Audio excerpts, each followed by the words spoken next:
Hi friends, welcome to my channel. ఇకపోతే కనక మహాలక్ష్మికి అలాగే మదన్కి ఇద్దరికి కూడా పెళ్ళికి మంచి ముహూర్తం పెట్టించాలని వీలైనంత త్వరగా మదన్తో కనక మహాలక్ష్మి పెళ్లి చేసి అమెరికాకు పంపించి తనకు అడ్డు తొలగించాలని అనుకుంటూ ఉంటుంది కదా సహస్ర. అనుకున్న విధంగానే అన్ని ఏర్పాట్లు చేయిస్తుంది పెళ్ళికి ముహూర్తం పెట్టించడానికి.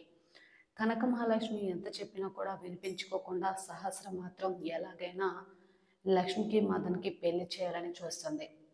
అయితే కనక మహాలక్ష్మికి మదన్ని పెళ్లి చేసుకుంటే మదన్ ఇక లక్ష్మిని సంతోషంగా చూసుకుంటాడనే విహారి నమ్ముతాడు. లక్ష్మి దగ్గరికి వచ్చి, లక్ష్మి, మన ఇద్దరి పెళ్ళి మన ఇద్దరం ఇష్టపడి చేసుకున్నది కాదు. అలాంటప్పుడు మన ఇద్దరి మధ్య బంధం ఉండాలి అని కోరుకోవడం కూడా తప్పే కదా. అలాంటప్పుడు నువ్వు మదన్ని పెళ్లి చేసుకోవడంలో తప్పేముంది అని అనడంతో లక్ష్మి చాలా బాధపడుతుంది. మరి నిజంగా విహారీ చెప్తే మాత్రం లక్ష్మి విని మదన్తో పెళ్ళికి సరే అని అంటుందా, లేదా ఆ రోజు మన ఇద్దరి మధ్య ఏర్పడిన బంధాన్ని ఒక్కసారి గుర్తు తెచ్చుకోండి విహారి గారు అనగానే వాళ్ళిద్దరూ దండలు మార్చుకుంది, అలాగే తన మెడలో తాళి కట్టింది, అంతా కూడా గుర్తు చేసుకుంటూ మరి విహారి ఏం చేయబోతున్నాడు, నిజంగా ఏం జరగబోతుంది తెలుసుకోవాలి అంటే పూర్తి వీడియోలోకి అయితే వెళ్ళిపోదాం. పూర్తి వీడియోని చూసే ముందు మొదటిసారిగా నా ఛానల్ని చూస్తున్నట్లయితే ఇప్పుడే సబ్స్క్రైబ్ చేసి పక్కనే ఉన్న గంట సింబల్ని కూడా యాక్టివేట్ చేసుకోండి. అలా చేయడం వల్ల నేను పెట్టే ప్రతి ఒక్క వీడియో అప్డేట్ అనేది మీ వరకు ఈజీగా వచ్చేస్తుంది. ఇక లేట్ చేయకుండా పూర్తి వీడియోలకైతే వెళ్ళిపోదాం. ఇక కనక మహాలక్ష్మి పెట్టెలో విహారీ ఫోటోలు కనిపించడం, అందరి ముందు కూడా పద్మాక్షి లక్ష్మి మీద చేయి చేసుకోవడంతో గ్యాస్ స్టవ్ మీద ఉన్న వేడి నీళ్ళ గిన్నెలో తన చేయి పడి మొత్తం కూడా చేయి అంతా కూడా ఎర్రగా కందిపోతుంది. వెంటనే ఆయింట్మెంట్ తీసుకొచ్చి వసుధ అలాగే యమున ఇద్దరు కూడా తన చేతికంతా కూడా ఆయింట్మెంట్ పోసి తనని లోపలికి తీసుకొని వెళ్తారు. చూసావు కదా విహారీ, తన పెట్టెలో ఆ ఫోటోలు ఎందుకు ఉన్నాయో నీకు ఇంకా అర్థం కాలేదా? తను నీ మీద మనసు పారేసుకుంది కాబట్టి తన ఫోటోలను భద్రంగా దాచుకుంది అని అంటూ ఉంటే, అయ్యో అత్తయ్య, అలా ఎందుకు అనుకోవాలి? ఇంత పెద్ద ఇంటిలో ఎవరో ఒకరు మర్చిపోయి తన పెట్టెలో విహారీ ఫోటోలు పెట్టి ఉండొచ్చు కదా అని వసుధ అంటూ ఉంటుంది. అలాగే విహారీ కూడా అంటూ ఉంటాడు, అవును అత్తయ్య చెప్పింది నిజమే అని చెప్పి మదన్ అలాగే విహారీ అందరూ కూడా అంటూ ఉంటే పద్మాక్షి సరే అని చెప్పి సైలెంట్గా ఉండిపోతుంది. ఇంకా అంబిక మాత్రం లక్ష్మిని ఏదో ఒక రకంగా ఇరికించాలని చెప్పి గట్టిగానే ప్లాన్ చేస్తూ ఉంటుంది. ఈసారికి తప్పించుకున్నావు, నాతో పెట్టుకుంటే ఇవ్వాలి కాకపోతే రేపైనా సరే నీ అంత చూడక తప్పదు. నా ముందు తోక జాడించుకుంటూ తిరిగే నువ్వు ఆఫీస్లో నా ముందు కాలు మీద కాలు వేసుకుంటూ కూర్చొని ఈ అకౌంట్స్ సెట్ చేయమని చెప్తావా, నీ అంత చూస్తానే అని అంటూ అంబిక ఇంకొక ప్లాన్ ఏదైనా చేయడానికి రెడీ అవుతుంది. ఇక ఉదయాన్నే ఆఫీస్కి వెళ్ళడానికి అదే అంబికకు చెప్పిన పనిని పూర్తి చేసి విహారీ కంపెనీ లాభాల్లోకి తేవడానికి సైతం లక్ష్మి కృషి చేస్తూ ఉంటుంది కదా. తను ఉదయాన్నే ఆఫీస్కి బయలుదేరితే సహస వచ్చి ఎక్కడికి వెళ్తున్నావే అనగానే ఆఫీస్కి వెళ్తున్నానమ్మా అని చెప్పి లక్ష్మి అంటూ ఉంటుంది సహస్రతో.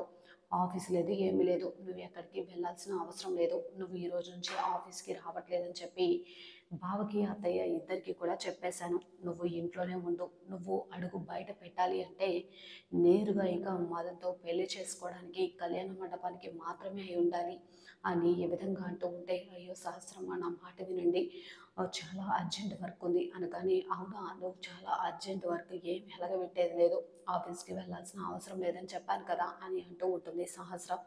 అయ్యో సహస్రమ్మ నా మాట వినండి, మీకు దండం పెడతాను, కనీసం ఒక్క గంట అయినా సరే ఆఫీస్కి వెళ్ళొచ్చేస్తాను అనగానే, ఒక్క గంట కాదు కదా, అర నిమిషం కూడా నేను బయటకు పంపించడం, పంతులు గారు వచ్చే సమయం అయింది, నీకు మదన్కి పెళ్ళికి మంచి ముహూర్తం పెట్టేస్తున్నాను, నువ్వు ఇక మదన్ని పెళ్లి చేసుకొని నిన్ను వాడిని అమెరికాకు పంపించేస్తే నేను నా బావ పెళ్లి చేసుకోవడానికి మంచి ముహూర్తం పెట్టించుకుంటాము అని సహస్ర అంటూ ఉంటే, వెంటనే ఇక ఇలా అంటూ ఉంటుంది లక్ష్మి, అయ్యో అమ్మ ప్లీజ్ అమ్మ అర్థం చేసుకోండి, బిహారీ గారికి లాభం తెచ్చిపెట్టే పని ఒకటి ఉందమ్మా అని అంటూ ఉంటే, నువ్వు ఆ పని చేయకపోతే మా బావ కంపెనీ ఏమన్నా దివాలా తీస్తుందా అని చెప్పి అడ్డదిడ్డంగా మాట్లాడుతూ ఉంటే లక్ష్మికి బాగా కోపం వస్తూ ఉంటుంది. ఏంటి, నువ్వు మదని పెళ్లి చేసుకోకుండా ఇక్కడే ఉండి నా బావని పెళ్లి చేసుకొని సెటిల్ అయిపోదామని అనిపిస్తుంది అని అంటూ ఉంటే, సహస్రమ్మ అనగానే, చీ అరవకు, నువ్వు ఇక్కడే ఉండు, నువ్వు బయటకు వెళ్తే ఊరుకునేది లేదు అని చెప్పి సహస్ర అక్కడి నుంచి వెళ్ళిపోతుంది. అన్నీ కూడా ఏర్పాట్లు చేస్తారు కదా, పంతులు గారు కూడా వచ్చేస్తారు, మదన్ విహారి అందరు కూడా వచ్చేస్తారు. వసుధ చాలా డల్గా ఉంటుంది. పద్మాక్షి ఇలా అడుగుతూ ఉంటుంది, ఏమైంది వసుధ, 2 రోజుల నుంచి చూస్తున్నాను చాలా డల్గా ఉన్నావు అనగానే వెంటనే అంబిక, బావగారు పాపం అక్కడిని సరిగా చూసుకోవట్లేదేమో అనగానే అందరూ అలానే చూస్తూ ఉంటారు. వెంటనే ఇక ఈ విధంగా అంటూ ఉంటాడు, అదేంటి అలా మాట్లాడుతున్నారు, మీ అక్క చెల్లెలే ఏమైందో అడగండి, అందరిలాగానే నేను కూడా కదా అని అంటూ ఉంటాడు. వెంటనే ఇక తను ఏం లేదక్క, నార్మల్గానే ఉన్నాను అని చెప్పి ఈ విధంగా వసుధ అంటూ ఉంటుంది. ఇంకా ఏంటి లక్ష్మి రాలేదు అనగానే పంతులు గారు కూడా దుర్ముహూర్తం రాకముందే వధూవరులిద్దరిని కూడా తీసుకొచ్చి కూర్చోబెట్టండి అమ్మా అనగానే వెంటనే ఇక ఈ విధంగా అంటూ ఉంటాడు మదన్, విహారీ నాకు చాలా కంగారుగా ఉందిరా, లక్ష్మి ఎస్ చెప్పకుండానే సహస్ర పెళ్ళికి అన్ని ఏర్పాట్లు చేసేస్తుంది అనగానే నువ్వేమి కంగారు పడకు, లక్ష్మి ఓకే చెప్తుంది అనగానే సరేరా అని చెప్పి మదన్ అంటూ ఉంటాడు. వెంటనే ఇక వసుధ వెళ్ళి లక్ష్మిని తీసుకురా అని పద్మాక్షి అనగానే సరే అక్క అని చెప్పేసి వసుధ ఇక లోపలికి వెళ్ళి చూసేసరికి లక్ష్మి ఏడుస్తూ కూర్చొని ఉంటుంది రెడీ అవ్వకుండా. ఏంటి లక్ష్మి, ఏంటి ఇదంతా, నీకు పెళ్ళయింది కానీ చెప్పలేవు, వాడేమో నోరు తెరిచి నువ్వే నా భార్యవి అని చెప్పలేవు, మీ ఇద్దరి మధ్య ఏర్పడిన బంధాన్ని మీరే చితిమంటలోకి నెట్టేస్తున్నారు, మీ ఇద్దరి పెళ్లి మధ్య ఏర్పడిన బంధానికి ఎవరు శత్రువులు కాదు, మీరే శత్రువులు అని చెప్పి వసుధ అంటూ ఉంటుంది. నిన్న వాడు పెళ్లి పీటల వరకు ఎక్కినా కళ్ళారా చూస్తూ తట్టుకోగలిగావు, ఈరోజు నీకు ఆ పరిస్థితి వచ్చింది, నువ్వు కూడా పీటల మీద కూర్చుంటే వాడు కూడా చూసి తట్టుకుంటాడో లేదో అని ఈ విధంగా అంటూ ఉంటే పద్మాక్షి కింద నుంచి వసుధ ఎంతసేపు అనగానే వస్తున్నానక్క అని చెప్పి లక్ష్మిని అలాగే రెడీ చేయకుండానే తీసుకొని వెళ్తుంది. వెంటనే పద్మాక్షి, ఏంటి అలానే వచ్చేసావు పెళ్లి చూపులకి, పెళ్ళికి ఎలాంటి చీర కట్టుకోవాలో కూడా తెలీదా, అలానే వచ్చేసావు అనగానే వెంటనే యమున నేను రెడీ చేసి తీసుకొస్తాను అనగానే త్వరగా తీసుకురండి అత్తయ్య అని చెప్పి సహస్ర అంటూ ఉంటుంది.